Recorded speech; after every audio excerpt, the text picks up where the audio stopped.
always tell this story, but that was my first memory in life, that my father came out and said, "Son, we're going to get you that accordion." And supposedly, well, the truth is that I saw the accordion on the Lawrence Welk show. And I used to be kind of embarrassed about the fact that I was so influenced by the Lawrence Welk show, until about a year or two ago, I did a session with Steve Jordan producing, and Betty Levette was singing, and I played one thing on accordion and knocked them both out. I had played some piano before that, and they went, "Okay, good, maybe." But the accordion, one pass, I killed them. And then Steve and Betty went on to talk about how much they loved the Lawrence Welk show. And then I learned that Paul Humphreys, the great jazz drummer, had played for 7 or 8 years on the Lawrence Welk show. And what I loved about it was the accordion, but there were really great arrangements, and they were perfectly played. And also in Baltimore, I grew up in Baltimore, Maryland, there was a lot of television shows that would have 20 kids playing the accordion. And it was kind of an accordion culture for kids. And my parents, when I was interested in music and I said accordion, there was no shortage of accordion teachers and ways to start playing the accordion. And it was an easy investment into lessons. My mom, knew about jazz, and I guess I heard some jazz records, but I went to a record store once with my parents, and I saw the record. It was an Esquivel record. I think it was called Explorations in Space, and he was on the cover with a telescope, and there were stars, and I said, "I want that record." Literally based on the cover of the record.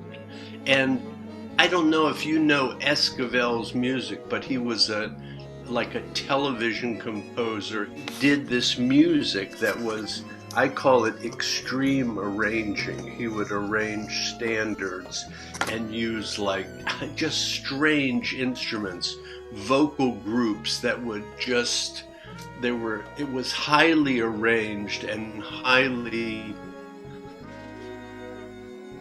interesting music, and I started to hear the accordion in that too.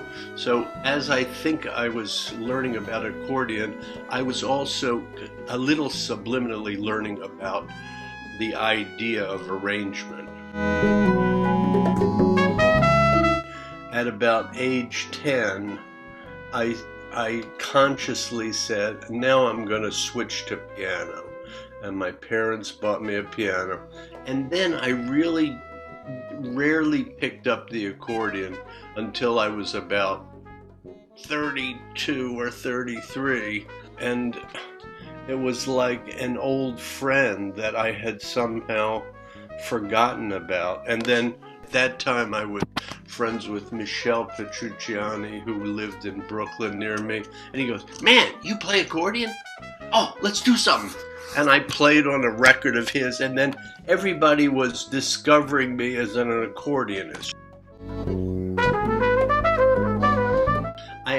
I also have to say, while I'm so happy that I learned jazz piano and I, started to learn arranging,